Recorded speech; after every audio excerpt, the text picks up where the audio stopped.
¿Me confirman? ¿Sí ven? ¿Aló? Estoy cargando, doctor.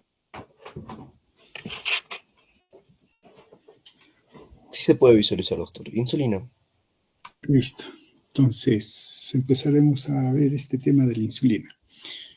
Claro, digamos, por definición, la insulina es una hormona, ¿no? Anabólica y que tiene que ver con el manejo de la glucosa. Es lo primero que a uno se le viene a la mente cuando habla de insulina. Ahora bien, la insulina es secretada junto con el glucagón por el páncreas, ¿no? Y cuando uno habla ciertamente de insulina, sobre todo, rápidamente viene a la mente la diabetes mellitus.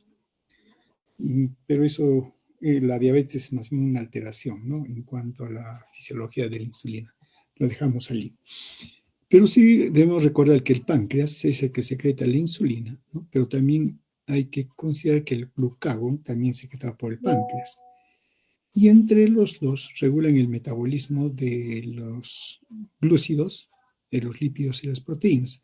Entonces, el efecto de la insulina no está restringido solo a los carbohidratos, ¿no? Y específicamente a la glucosa. Pero también el páncreas secreta otras hormonas que complementan sí, la acción de tanto la insulina como el glucagón, como la milina, la somatostatina, aunque la somatostatina tiene su función, ¿no es cierto? Eso ya lo vimos en la mañana. El polipéptido pancreático también está por ejemplo acá, ¿no? Entonces, esas son otras hormonas que el páncreas secreta y lo secreta desde los islotes de Langerhans. Los acinos, ya hablamos que son los que producen jugo digestivo. Ahora, los islotes pancreáticos entonces secretan tanto la insulina como el glucagón. Y bueno, se han contado los islotes del páncreas humano y todo lo demás, ¿no? Y claro, los islotes se encuentran en torno a los capilares donde vierten su contenido. Se consideran varios tipos de células, 4 tipos de células, ¿no? Pero las más importantes que se mencionan son 3, ¿no? Las células alfa, en un 25% de los islotes, secretan el glucagón. Las células beta, en un 60%, secretan insulina y amilina.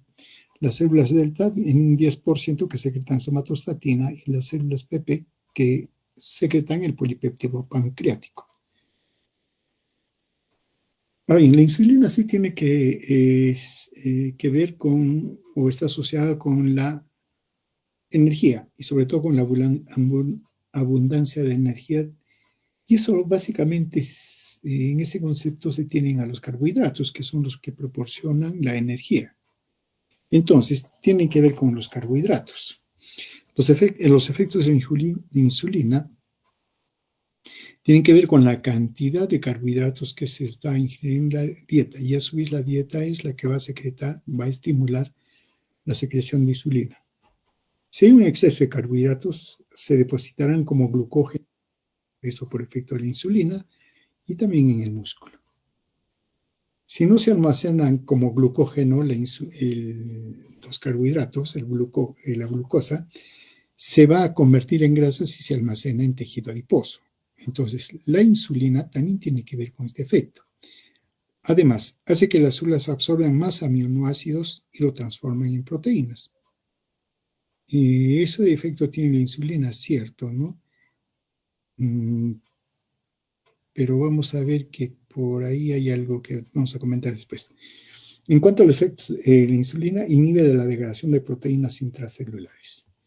Por todo esto, la insulina es definida como una hormona anabolizante, proteica, ¿no?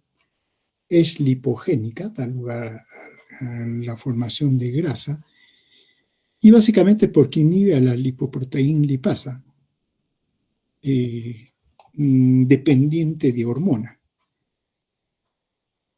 Y también eso hace que se inhiba la movilización de la grasa de los tejidos, pero también permite que la lipoproteína lipasa plasmática o del endotelio funcione, y entonces las grasas ingresen a la célula, ¿no?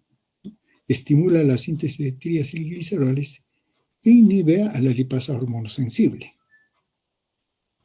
Y por lo tanto inhibe la lipólisis. Tiene un efecto hipoglicemiante, porque estimula varias vías que disminuyen la glucosa en sangre. No varias vías, sino eso casi es específico. Veamos, si hay un nivel bajo de glucosa, ya empezamos con el alto, un nivel alto de glucosa, esto es detectado a nivel del páncreas y se secreta insulina por las células beta-pancreáticas. Las células toman la glucosa de la sangre y eso hace que se restablezcan los niveles normales de glucosa en sangre.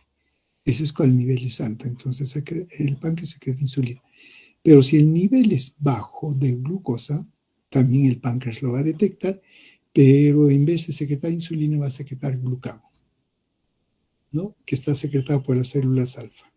Y eso va a hacer que desde el hígado se descargue la glucosa en sangre y se eleve la glucosa en sangre, restableciendo los niveles normales.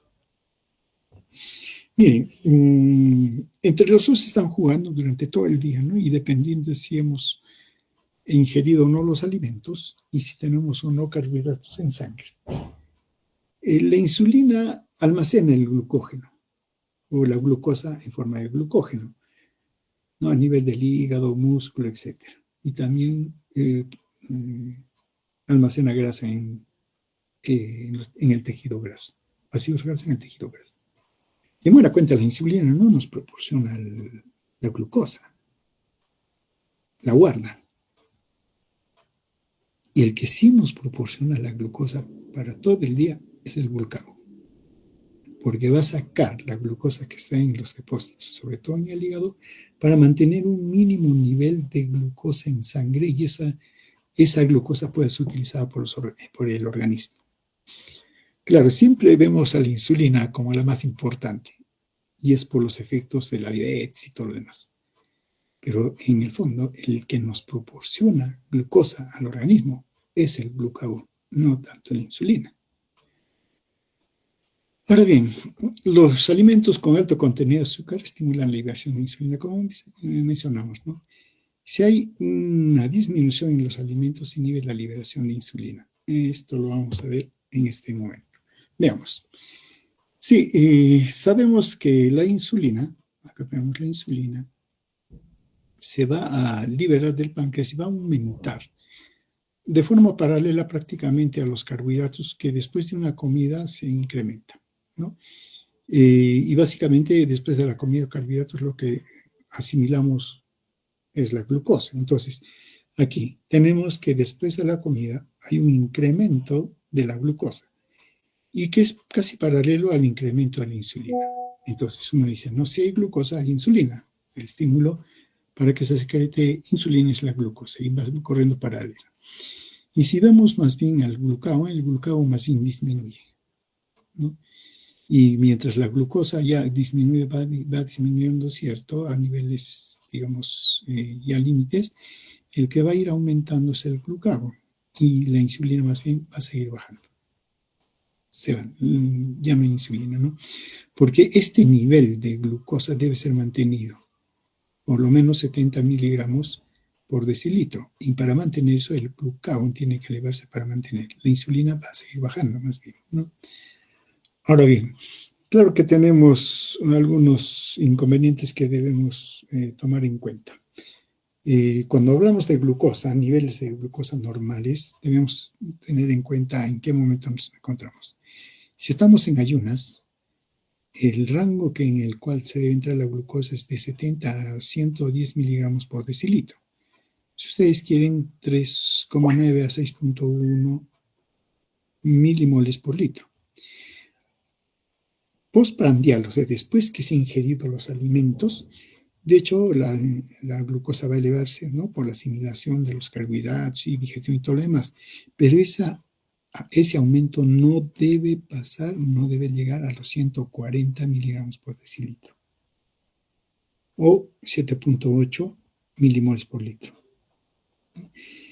En esas condiciones, sobre todo prandiales, va a haber una liberación de insulina de 99,09 miligramos por decilitro o 5,5. de insulina. Entonces está en relación con el nivel de glucosa en sangre, ¿no? Claro, la glucosa postprandial, porque estamos en ayuno no hay glucosa, pero se debe mantener. Esto lo mantiene el glucagón. Ahora bien, claro, el concepto general es que se elevan el carbohidrato y eso va a hacer que se eleve la secreción de insulina. Entonces, la secreción basal de insulina que ocurre en ausencia de estímulos exógenos es la cantidad de insulina secretada en estado de ayuno. Estaríamos acá, ¿no? Es un estado basal. La secreción estimulada de insulina se produce en respuesta a estímulos exógenos, básicamente a la presencia de glucosa. Y esta secreción se produce en dos fases, una primera y una segunda fase. Y aquí vamos, ¿no? Esta es la secreción de insulina. Los niveles acá hay niveles altos de glucosa, y este sería el momento en que, digamos, se ha hecho la ingesta de la glucosa. ¿Y qué es lo que se ve? Primero, un incremento de la secreción de glucosa, un pico que baja rápidamente, en 3 minutos aproximadamente. Y luego hay una segunda fase donde aumenta así la insulina y es bastante sostenida. Inclusive es mucho mayor la secreción de insulina en esta segunda fase. ¿Por qué esta fase? ¿Por qué estas dos fases? Veamos. Se hizo el siguiente estudio, ¿no? En cuanto a la secreción de insulina. Y para eso se administró glucosa por vía oral y glucosa por vía endovenosa. Aquí tenemos, digamos, la forma en que están graficadas. Cuando se administra glucosa por vía oral, ¿no? Vemos que el nivel de insulina aumenta. Rápido, mire, ese es el incremento. Pero si no se le da la glucosa por vía oral, sino por vía endovenosa, sí incrementa también la insulina, pero no tanto. Entonces acá algo debe haber que cuando se da por vía oral, se libera más cantidad de insulina que cuando solo se da por vía endovenosa. Claro, en vía endovenosa tenemos la cantidad elevada de glucosa y esto estimula la secreción de insulina. ¿Qué se haría? Aquí tenemos el caso más bien de diabetes tipo 2, ¿no? ¿Qué se ve? Que se administra también glucosa tanto por vía oral como por vía endovenosa. Por vía oral hay un incremento de la insulina, ¿cierto? Y por vía endovenosa también un incremento que comparativamente en el normal es mucho mayor. Acá hay un problema. Este pico no se eleva, que debería ser, pero la insulina sí está elevándose por la glucosa dada por vía endovenosa, que finalmente es glicemia, ¿no es cierto? Pero está aumentando. ¿Pero por qué se mantiene alto? Porque la glucosa no baja. Algo falla allí, ¿no? Eso es, digamos, una parte de lo que después podemos conversar con respecto a la diabetes. Si recordamos, acá hay un incremento de primera fase, pero que no es sostenido, es rápido y cae rápido, mientras que hay una segunda fase que es más bien ya más sostenida en el tiempo. Ahora, este efecto de primera fase y el hecho de que por vía oral la insulina se libere mucho más, se debe a estas hormonas conocidas como las incretinas. Las incretinas básicamente son dos, la peptidil, el péptido similar al glucagón, ¿no? Que vendría a ser el péptido similar GLP-1, péptido similar al glucagón tipo 1, y también está el péptido inhibidor gástrico. Bueno, acá no está gráfica. Ambos son secretadas desde el aparato digestivo y son secretados y tienen su efecto sobre el páncreas. Primero, inhiben la secreción de glucagón pero también mejoran la secreción de insulina dependiente de glucosa, dando lugar también a un aumento de la masa y función de las células beta, ¿no? Esto se ha visto sobre todo en estudios animales. También tiene un efecto a nivel del cerebro. A nivel cerebro tiene media efectos centrales. Desacelera el vaciado gástrico, o sea, sea más lento entonces a nivel del estómago, y reduce la ingesta de alimentos. Claro, las incretinas están informando que ha habido ingreso de alimentos. Entonces están los carbohidratos, etc. Ahora bien, entonces, las incretinas son enterohormonas que estimulan la secreción de insulina en respuesta a la ingesta de nutrientes. En respuesta a ingesta de nutrientes. No es que la glucosa ya entró, todavía no. ¿Eso qué significa? Que el contenido de ingesta está en intestino. Y ciertamente el péptido similar al glucago es secretado por las células L de la enteroendocrinas que se encuentran en el ilio, en el colon, mientras que el péptido inhibidor gástrico es secretado por las células K que se encuentran a nivel del intestino proximal. Entonces, cuando llega el contenido, digamos, el quimo, que se le llama y todo lo demás, se liberan las incretinas. ¿Y qué van a hacer las incretinas? Estimular la liberación de insulina e inhiben la liberación del glucagón. Claro, el efecto va a ser una disminución de la glucosa en sangre.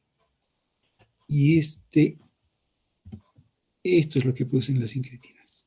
Esta curva. Aumentan la secreción de insulina rápidamente, preparando al organismo a la insulina porque se le va a venir la carga. Entonces, ese es el efecto de las incretinas. Ahora, las incretinas, como mencionamos, son tanto el péptido semejante al glucagón y el péptido inhibidor gástrico, son secretadas a nivel del tracto intestinal, llegan a las células beta, donde aumentan la captación de glucosa y almacenaje en el tejido muscular. Esto porque aumentan la secreción de insulina por parte de las células beta. Y por parte de las células alfa, inhiben la secreción, la liberación del glucagón, ¿no? Lo que hace que disminuya la liberación de la glucosa al torrente sanguíneo desde el hígado.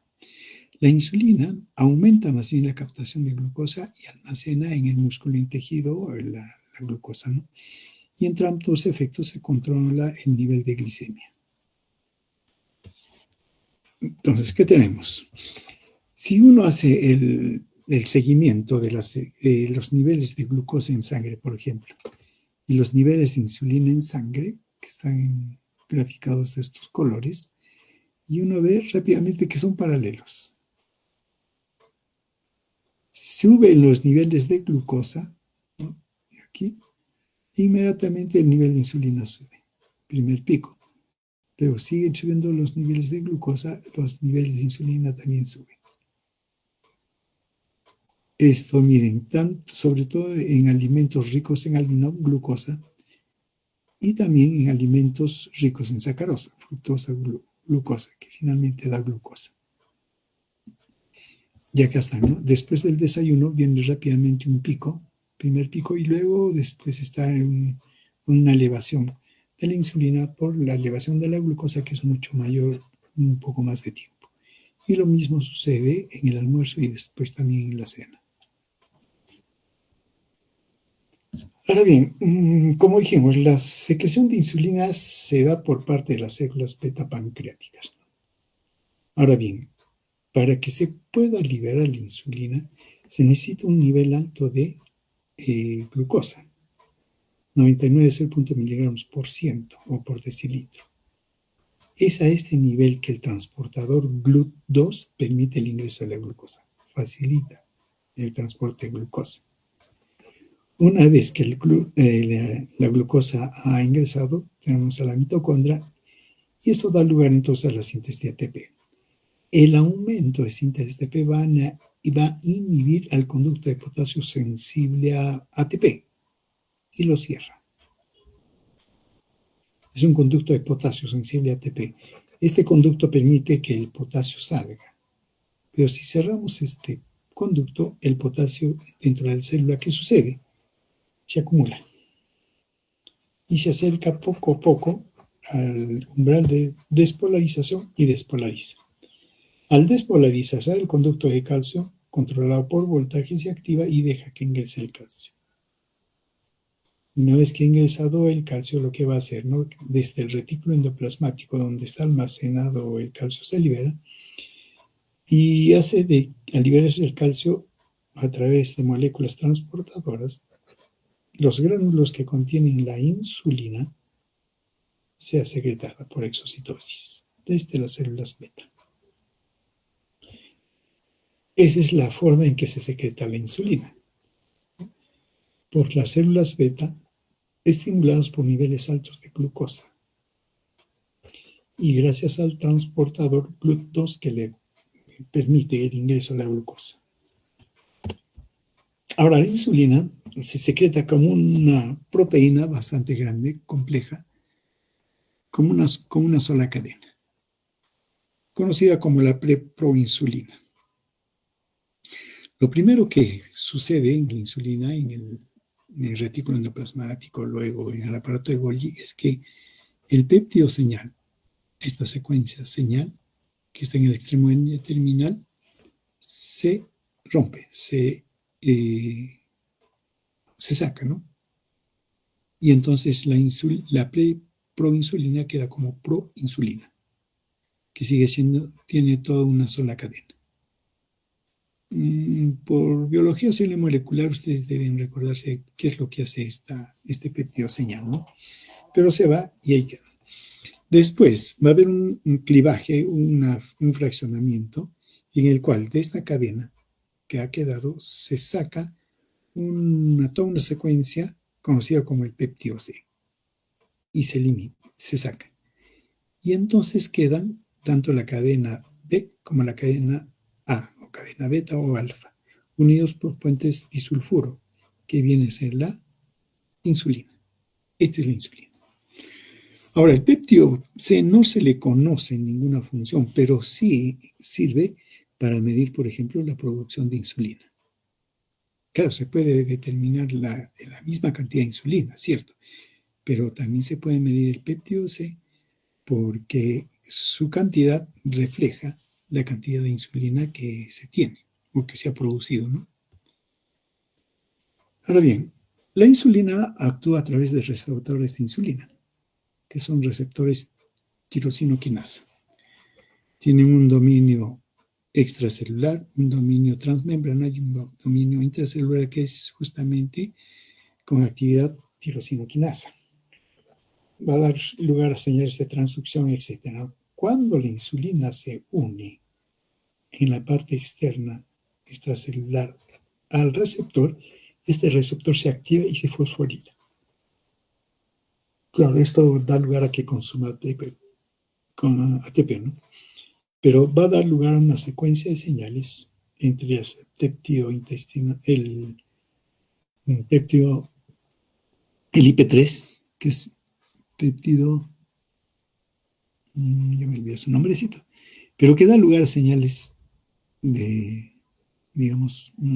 señales de transducción, ¿no?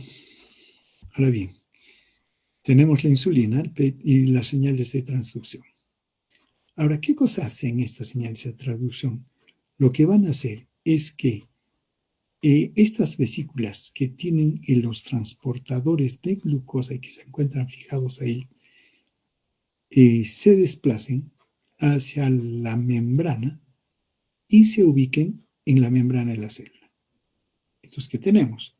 Que en la membrana de la célula tenemos los transportadores de glucosa, en este caso GLUT4. Ubicados los GLUT4 en la membrana, entonces facilitan el ingreso de la glucosa. Ingresa la glucosa. Si no hay insulina, no hay transportadores de glucosa, en este caso el GLUT4. Y si no hay GLUT4, la glucosa no puede ingresar y se queda afuera. Si no hay insulina, la glucosa no ingresa y aumenta la glucosa en sangre.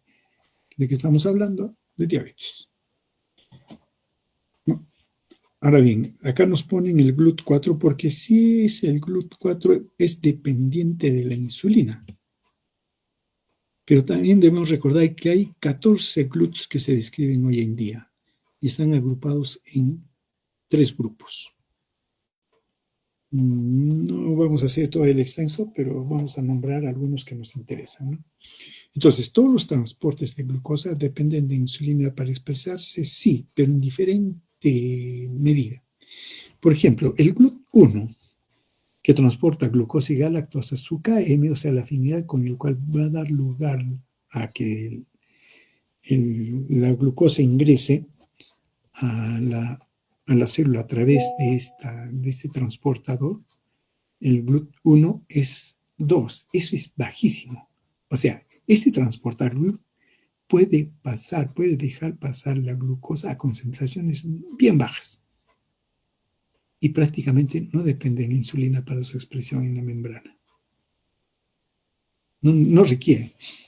¿Dónde está localizado este transportador, el GLUT1? En los eritrocitos, en las células endoteliales del cerebro, neuronas, riñón, linfocitos. Lugares muy sensibles. Sobre todo las neuronas, ellas no aceptan otra fuente energética que no sea la glucosa.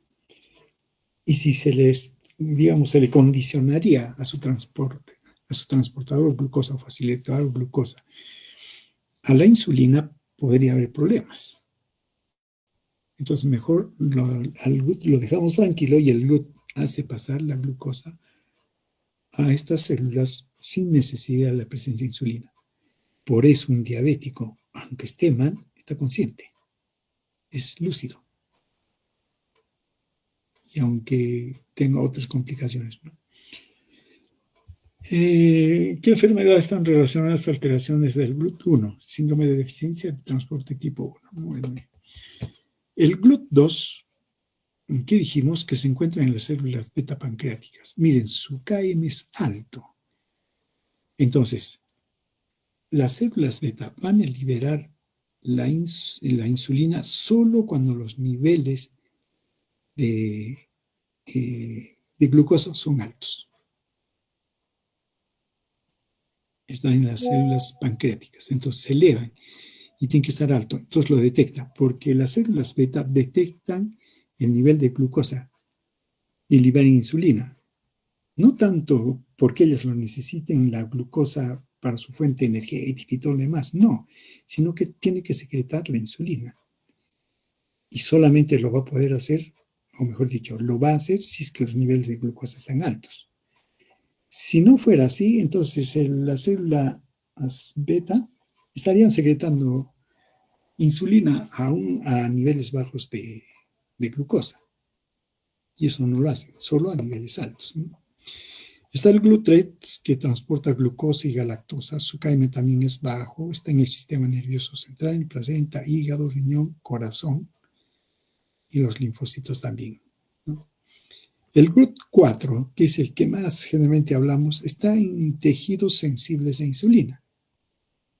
Vale decir, tejido muscular esquelético y grasa, tejido adiposo, que es en realidad donde más actúa y tiene efecto la insulina para la expresión del GLUT4. Claro, uno puede decir solo en esos dos sitios, pero si uno ve la distribución y proporción de tejido muscular y grasa, sobre todo en personas que sean obesas, es una gran cantidad de tejido y por lo tanto puede absorber una gran cantidad de glucosa y ácidos grasos. Cuando estos GLUT están alterados, entonces no hay una respuesta adecuada por parte de las células hacia la insulina y eso se puede clasificar como una diabetes tipo 2, ¿no? Sí hay glucosa, solo que no están respondiendo el tejido. El GLUT5 más bien transporta fructosa Su KM es de 10, o sea, es alto también, y se ubica en intestino delgado, testículos y riñones. ¿No? Es específico más bien para la fructosa. Ahora bien, una vez ingresada la insulina a la célula, claro está la captación de glucosa, va a haber varios efectos que los podemos clasificar en 3 grupos dependiendo del tiempo.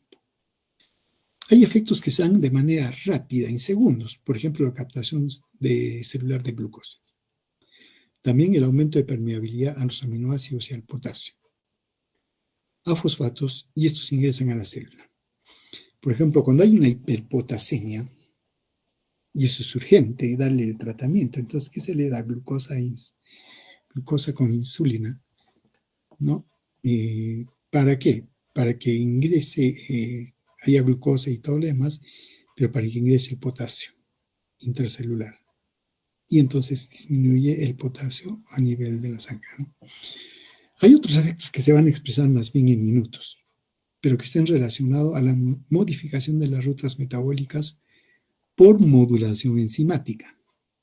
La insulina, como mencionamos, no solo tiene que ver con transportador de glucosa, con el GLUT4 en este caso, sino también va a modular la actividad enzimáticas, ¿no? Las exoquinasas, por ejemplo, ¿no? Y otras que vamos a mencionar más adelante. Y hay otros efectos que van a darse en horas o días, es más lento, y tiene que ver con la transcripción, ¿no? Expresión de los genes y de proteínas. En esto se parece mucho la insulina al factor de crecimiento, que también estimula la transcripción. Y hablábamos, ¿no?, del factor semejante a insulina que actúa a través de sus propios receptores. Y es que comparten la insulina este efecto. Y hay otros que también vamos a mencionar, ¿no? Entonces, ¿qué tenemos? Una vez que tenemos la insulina, va a actuar sobre el hígado, que es otro órgano sensible, ¿no? Y lo que va a hacer es que se aumente la síntesis de glucógeno.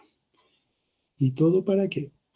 Para captar la glucosa que está circulando y almacenar, disminuir la glucosa en sangre y almacenarla como glucógeno. A nivel del músculo también hace lo mismo, ¿no? Que se capte la glucosa, se sintetice glucógeno, que después el mismo músculo lo utilizará, y lo que va a hacer es estimular el ingreso de la glucosa y de los aminoácidos, inhibiendo la salida de aminoácidos. Si inhibe la salida de aminoácidos, entonces la insulina no está comprometida en la gluconeogénesis. A nivel del tejido adiposo, estimula el ingreso de células, inhibe la secreción de ácidos grasos libres, evitando la cetoacidosis. Un paciente con diabetes, sí no va a haber que se llama el impedimento, la inhibición de la liberación de ácidos grasos libres. Y entonces estos van a ser utilizados como fuente energética, como cetoácidos, y tenemos una complicación, la acidosis diabética, ¿no? Cuando falta la insulina. Entonces, hablando de los efectos de la insulina sobre el metabolismo. En cuanto al efecto, aumenta la entrada de glucosa al músculo. Esto debido a que estimula al transportador de glucosa. Aumenta la entrada de glucosa a nivel del hígado. Esto por actividad de estímulo de la glucoquinasa. Aumenta la síntesis de glucógeno en el hígado. Esto porque estimula a la glucógenosintasa, que es la que, habiendo glucógeno, hace que habiendo glucosa, se sintetice el glucógeno, ¿no? Eso. Ahora, aumenta la glucólisis hasta acetilcolina y acetilcolina. Y para esto actúa a través o estimula a la fosfofructoquinasa, que regula la glicólisis, básicamente, y que da lugar a que la fructosa 6-fosfato dé lugar a la fructosa difosfato, ¿no?, para que pueda utilizarse en la vía glicolítica. Y la piruvato deshidrogenasa, ¿no?, que tiene que ver con la formación de acetilcolina a partir de ácido pirúvico. Y entonces tenemos acetilcolina que va a ser utilizada, ¿no? Aumenta la síntesis de triacilglicerol en el tejido adiposo, esto por activación de la enzima lipoprotein-lipasa. Disminuye la degradación del glucógeno porque inhibe la glucógeno fosforilasa, ¿no? Esto tanto a nivel del hígado como en el músculo. Ubicándonos en cuanto a los efectos de la insulina, por ejemplo, en el hígado. Sí favorece la actividad de la glucógeno sintasa, estimulando la síntesis de glucógeno a partir de glucosa, pero inhibe la conversión de ácidos grasos y aminoácidos en cetoácidos y la de aminoácidos en glucosa, por lo tanto, inhibe a la gluconeogénesis. A la larga, provoca la actividad de las enzimas glicolíticas, mientras que inhibe a las enzimas gluconeogénicas. Estimula que la vía glicolítica se dé, ¿no? Pero inhibe las enzimas de la gluconeogénesis a nivel hepático. En el músculo, acelera el transporte de glucosa al interior de la célula por activación del sistema transportador. Claro, estamos hablando del GLUT. Induce la glucógeno sintasa e inhibe a la fosforilasa. Y al mismo tiempo también estimula el transporte de algunos aminoácidos al interior de la célula y promueve la actividad ribosómica para sintetizar proteínas. Eso a nivel del músculo. Entonces aquí la insulina tiene este efecto, ¿no? En el tejido adiposo, favorece el depósito de grasa en el tejido adiposo. Para ello, reduce la lipólisis intracelular mediante la inhibición de la lipasa sensible hormona y favorece el transporte de glucosa a las células para generar glisofosfato, que es necesario para la esterificación de los ácidos grasos y formación de triglicéridos. Y también activa la lipoproteína lipasa del plasma. A nivel del cerebro, los receptores insulínicos es posible que actúen, dicen, ¿no? Modulando las funciones neuronales más bien de crecimiento, diferenciación y actividad neuronal, y regulando las funciones homeostáticas nutricionales y metabólicas en el individuo. ¿Qué tenemos aquí? Los efectos de la insulina, ¿no? Si nos ponemos a nivel hepático, acá lo que se tiene es el GLUT2 que está aquí, ingresa la glucosa para la síntesis de glucógeno, estimula la glicólisis hasta piruvato y luego acetilcolina, y esto entra al ciclo de Krebs, el ciclo de los ácidos tricarboxílicos, ¿no? Ahora bien, también por otro lado va a dar, como se estimula la captación de los aminoácidos, y esto va a dar lugar a la síntesis proteica, ¿no? Ahora bien, por otro lado, teniendo la glucosa, por el glicerol 3-fosfato, lo que se va a tener son los triglicéridos, que pueden también ser obtenidos a partir de la acetilcolina que ya se tuvo, dando lugar a lipogénesis, ácidos grasos, triglicéridos, y estos son liberados hacia la sangre en las lipoproteínas lipasas de muy bajo peso molecular, VDL, ¿no? Y son las que van a circular con el tejido graso. A nivel del músculo está el GLUT4 que permite el ingreso de la glucosa, ¿no? Estimula la síntesis de glucógeno, pero también de glicosa. Tenemos piruvato, acetilcolina, y la acetilcolina entra al ciclo de Krebs, ¿no? Para obtener energía. Ahora bien, en el músculo también se tiene esta entrada de los ácidos grasos que están viniendo por la VDL, porque se activa la lipoproteína lipasa. Entonces ingresan los ácidos grasos, tenemos ácidos grasos, y desde la acetilcoenzima, mediante lipogénesis, también se obtienen ácidos grasos, y se tiene triglicéridos, y que pueden ser utilizados por el músculo como fuente energética. Y finalmente, ¿qué tenemos aquí? Esta célula que es el tejido graso. También tiene GLUT4, ingresa al piruvato y entra la acetilcolina, pero acá se estimula sobre todo la formación de ácidos grasos, ¿no? La lipoproteína lipasa hace que ingrese, ¿no? Sobre todo esa lipoproteína, los ácidos grasos, y tenemos triglicéridos. Y se almacenan en el tejido graso, almacenándose la grasa entonces. Ahora bien, la insulina, digamos, señalando rápidamente, inhibe la producción de glucosa a nivel del hígado. O sea, inhibe la producción de glucosa. ¿Y cómo puede producir la glucosa? Desde la degradación del glucógeno. Y entonces lo pondría a disposición del organismo. Libera la glucosa, se eleva la glicemia. La insulina la inhibe ese acto. Y por otro lado, estimula el consumo de glucosa por el músculo y el tejido adiposo, que se guarde. Y eso mantiene los niveles de glucosa sanguínea. Pero hay otras hormonas que tienen otro efecto, tienen otra intención. Por ejemplo, la epinefrina y la norepinefrina estimulan más bien la producción de glucosa, se oponen al efecto de la insulina. El glucagón también tiene ese efecto.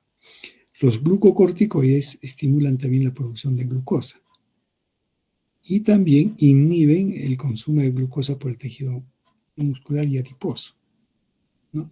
Y aún la hormona de crecimiento inhibe el consumo de glucosa en el tejido muscular y adiposo.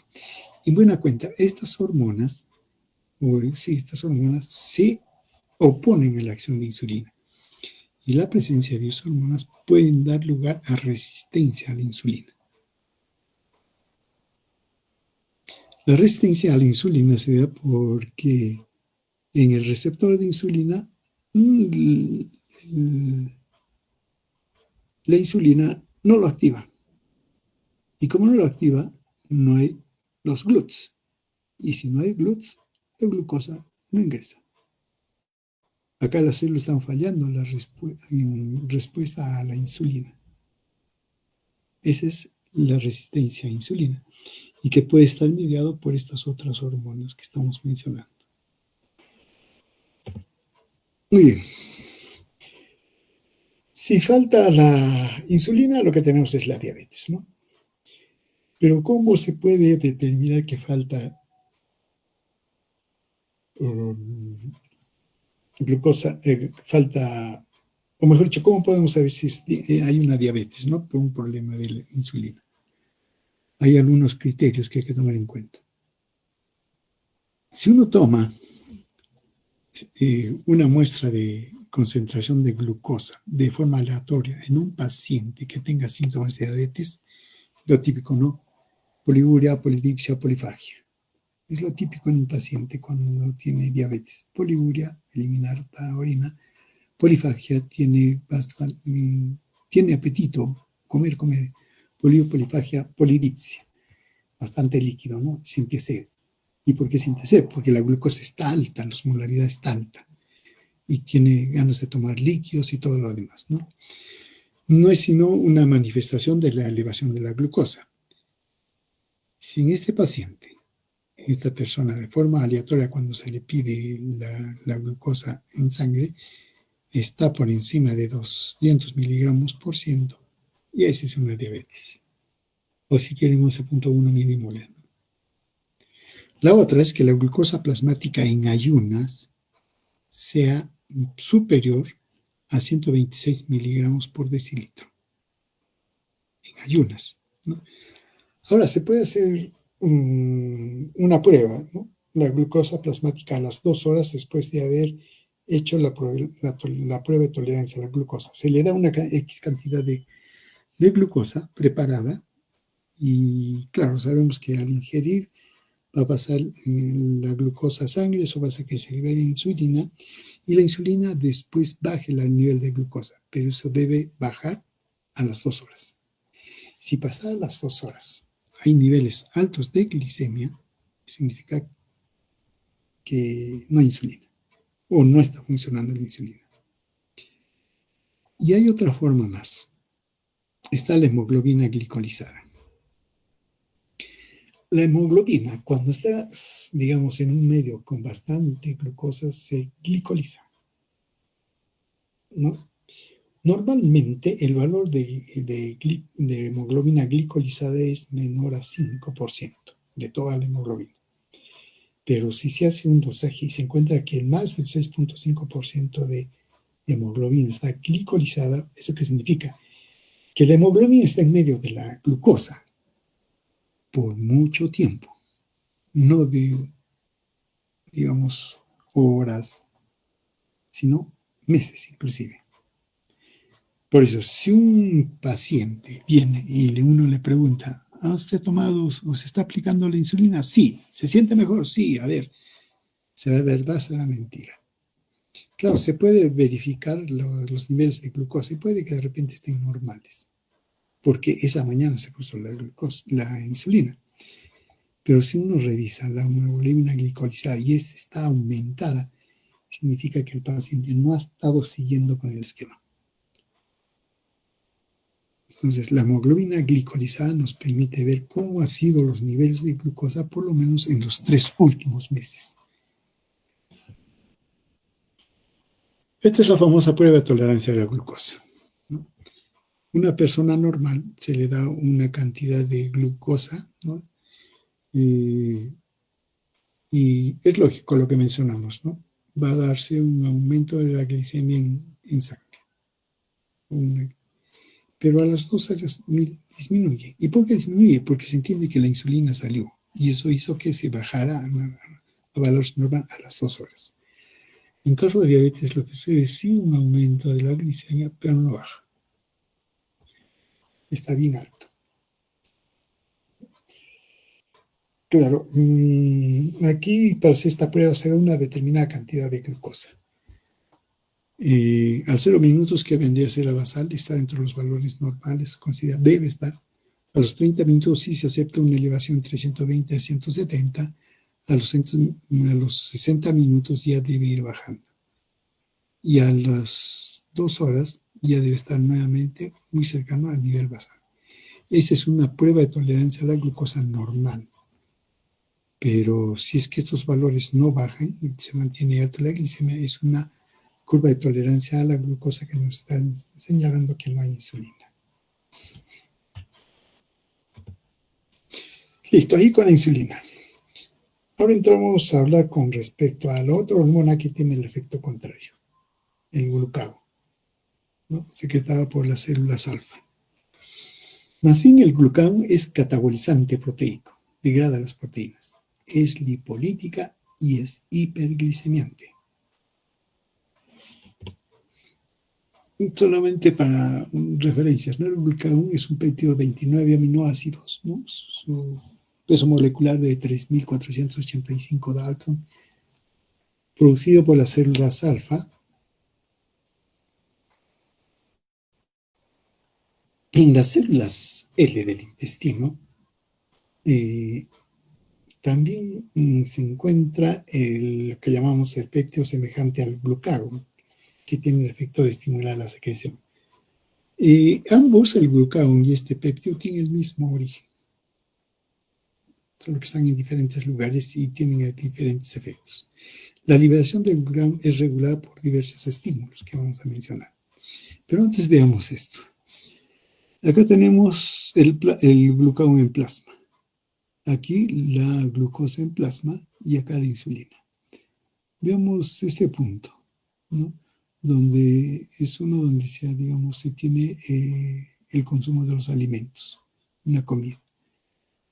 Acá vendría a ser el desayuno, el almuerzo, la cena. Uno puede hacerlo así.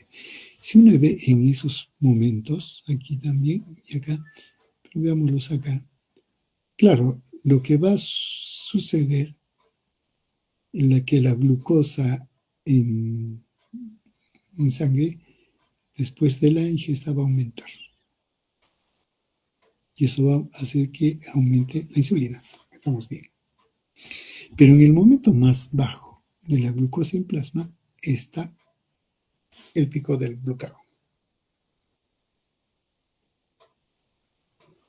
Y eso nos señala, ¿no?, que el glucagón es liberado cuando el momento de la glucosa es bajo. Y eso nos lo dice este esquema también. Acá tenemos glucagón en plasma, cantidad de glucagón, y la glucosa en sangre. Si la glucosa en sangre va aumentando, el nivel de glucagón en plasma va disminuyendo. Si la glucosa disminuye, el plasma en glucagón aumenta. Listo, demostrado. Entonces, la hipoglicemia es la encargada de, digamos, es el estímulo para que se libere el glucagón. Y tiene un sistema semejante al de la insulina, ¿no? Hay un transportador que permite que en hipoglicemia las células beta ingrese el glucógeno o la glucosa, y lo que va a hacer más bien es disminuir, y como hay disminución de glucosa, disminución del ATP. ¿Esto qué va a hacer? Que estas células de potasio sensibles a ATP queden cerradas. Y sucede lo mismo, si están cerradas el potasio aumenta y una despolarización se activa el calcio. Y el calcio es el mediador para que se libere el glucagón. Entonces, la secreción del glucagón es también dependiente del nivel de glucosa, pero específicamente de la hipoglicemia. Acá tenemos otras relaciones, ¿no? Acá tenemos la glucosa en plasma, ¿no? Esto en caso de hiperglicemia, en estado de euglicemia o hipoglicemia. ¿No? El glucagón, por ejemplo, cuando está en hipoglicemia, es donde más se secreta. Y en caso de hiperglicemia, el glucagón es en el nivel que está más bajo. ¿Qué sustancias influyen en la secreción del glucagón? Nutrientes, ¿no? Como dijimos, es estimulante, la hipoglicemia y los aminoácidos. Son inhibidores, la hiperglicemia, los ácidos grasos, en la secreción del glucagón. Hormonas y péptidos. El péptido intestinal, la colecistocinina, gastrina, adrenalina o pollo son estimulantes, mientras que la insulina, somatostatina, el péptido semejante al glucagón, y las secretinas son más bien inhibidores. Acetilcolina, noradrenalina, péptido intestinal vasoactivo neutro, estimulan la secreción del glucagón. También hay unos factores ambientales que influyen sobre la secreción del glucagón. Tenemos los estimulantes de la secreción, la desnutrición, el estrés, el ejercicio. Son inhibidores el embarazo.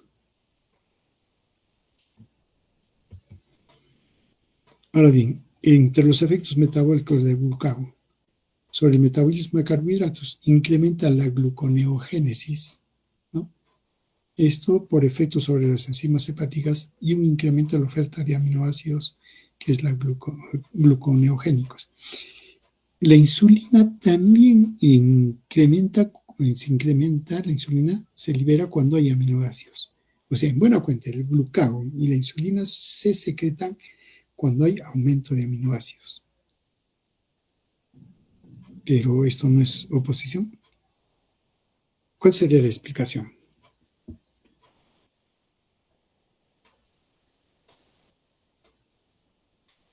El incremento de aminoácidos en sangre estimula la secreción del glucagón. Sí, el incremento de aminoácidos en sangre incrementa la secreción de insulina. Sí. Pero, ¿por qué?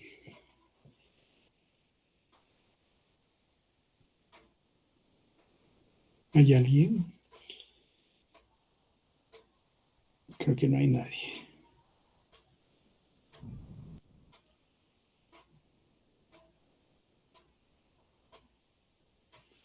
¿Aló? ¿Hay alguien que me esté escuchando?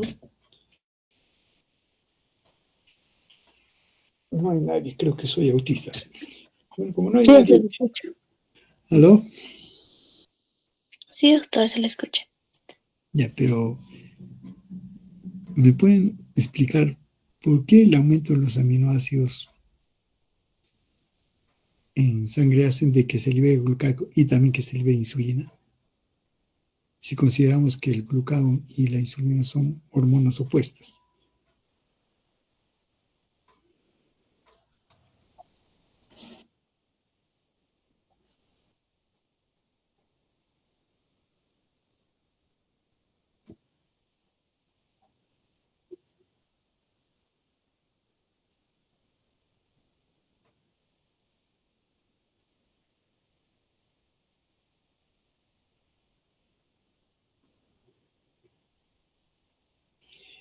Claro, pero la insulina no para formar lo que se llama glucógeno, sino para sintetizar proteínas. Para eso necesita la insulina los aminoácidos. Entonces, si hay aminoácidos, se estimula la secreción de insulina. Y también, más bien en el caso del glucagón, se necesita aminoácidos porque es una forma de obtener fuentes para la gluconeogénesis. Por otro lado, el glucagón estimula la glucogenólisis, o sea que degrade el glucógeno. ¿Para qué? Para que se tenga glucosa y esta pasa a la sangre. Y entonces se eleva el nivel de glucosa en sangre. Por lo tanto, incrementa la salida de glucosa desde el hígado, ¿no? No afecta a la captación periférica de la glucosa. Entre otros efectos, sobre el metabolismo de las proteínas y aminoácidos. Estimula la extracción de la alanina por parte del hígado y la síntesis de urea. Claro, está, ¿qué se llama? Si está utilizando los aminoácidos como fuente para la gluconeogénesis, el nitrógeno debe ser eliminado y eso lo hace aumentar la síntesis de urea. Reducen los ciclos plasmáticos de aminoácidos glucogénicos, pero no tiene efecto sobre la proteólisis. Como mencionamos, la regulación del glucógeno. La hipoglicemia estimula la secreción del glucagón. Durante la hipoglicemia se sintetiza grandes cantidades de glucagón. Esto incrementa la producción hepática de glucosa y actúa como factor corrector importante de la hipoglicemia. Ahora, el incremento de los aminoácidos en sangre estimula la secreción de glucagón. Se estimula después de una comida rica en proteínas, por ejemplo, sobre todo aminoácidos, alanina y arginina. El ejercicio estimula la secreción de glucagón. El ejercicio intenso, ¿no? Y agotador quintuplica la concentración sanguínea de glucagón. Y esto evita que por el ejercicio, como está utilizando la glucosa, caiga la glicemia de sangre. Y existe el incremento de aminoácidos circulantes y la estimulación de células beta por parte de los islotes de Langerhans debido a efecto de la adrenalina. Entonces, en cuanto a sus funciones, en realidad casi todas las funciones del glucagón se obtienen por activación de la adenilato ciclasa, que vendría a ser las señales de transducción, ¿no? Los efectos principales del glucagón se oponen a los de la insulina y están mediados por el AMP cíclico que activa la proteína sinasa A. El glucagón fomenta la hiperglicemia, eleva, ¿no? Estimula la glucogenólisis por la glucogenofosforilasa. Inhibe la glicólisis, donde se podría quemar, digamos, la glucosa, por inhibición de la fosfofructoquinasa y la piruvatoquinasa. Y el glucagón estimula la gluconeogenia. Es también una sustancia cetogénica. Inhibe a la acetilcoenzima A carboxilasa, entendiendo que esta enzima lo que hace es inhibir la formación del malonilcoenzima A, y luego esto va a dar lugar a la formación de ácidos grasos, ¿no? Pero esto queda inhibido, entonces va por la vía cetogénica. Regula la secreción de glucagón. La regulación del glucagón, como habíamos dicho anteriormente, está regulada por el nivel de glicemia. Y esto depende del ayuno, el ejercicio y también la concentración de aminoácidos, ¿no? Y algunas palabras finalmente de la amilina, ¿no? Que es también una hormona neuroendocrina secretada por el páncreas endocrino. Es secretada junto con la insulina por las células beta pancreáticas. Ahora bien, la relación entre insulina y amilina es 100:1. La función de la amilina es prevenir los episodios picos de glucosa inmediatamente después de la comida y por lo tanto regular la rapidez con la cual la glucosa alcanza la circulación. Y la amilina actúa para esto, disminuyendo el apetito, actuando directamente el cerebro durante la fase de digestión de los alimentos, ¿no? Para que sea más lento, disminuye el vaciado gástrico e inhibe la secreción de enzimas digestivas, con lo cual reduce la disponibilidad de glucosa para el transporte hacia la sangre. Y también disminuye la producción de glucagón y de esta manera reduce el paso de glucosa a la sangre también. Tiene un efecto, digamos, un complementario, pero más periférico que interior, ¿no? Listo. Con eso terminamos estas dos hormonas, tanto la insulina como el glucagón. ¿Preguntas? Doctor, una pregunta. ¿Sí? Si tratamos el tema de resistencia a la insulina, ¿solo tendría que ver con el GLUT4 o algún otro transportador dependiente? Sí, sería básicamente el GLUT4 porque es el dependiente de insulina. Los otros están distribuidos, pero por el número de tejidos o la cantidad de tejidos que dependen de ellos ya no hace efecto. O sea, no es importante. El problema viene a ser de los tejidos que manejan el GLUT4. Y a ese nivel es donde hay, digamos, por la importancia que tiene el GLUT4, es donde se va a ver el problema de la resistencia a la insulina. Vale decir, músculo y tejido graso.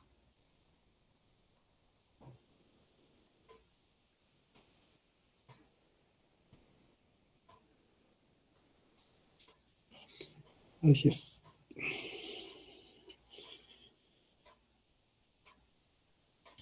Doctor, buenas noches. Y en Mm, cuanto a la función de la somatostatina en la secreción de la insulina y del glucagón.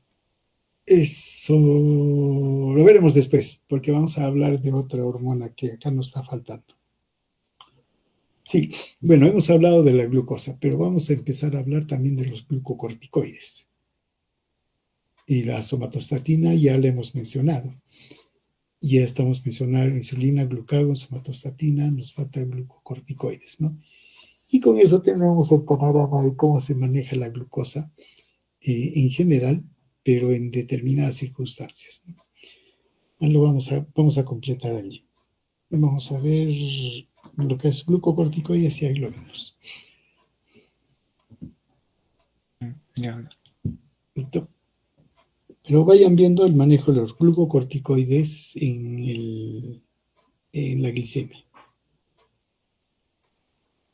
Sobre todo el cortisol.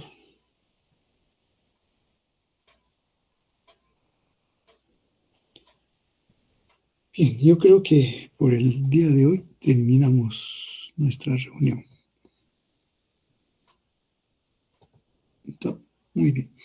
Entonces, mañana a las 7:15 haremos glucocorticoides. Sí, Mañana en la noche, doctor.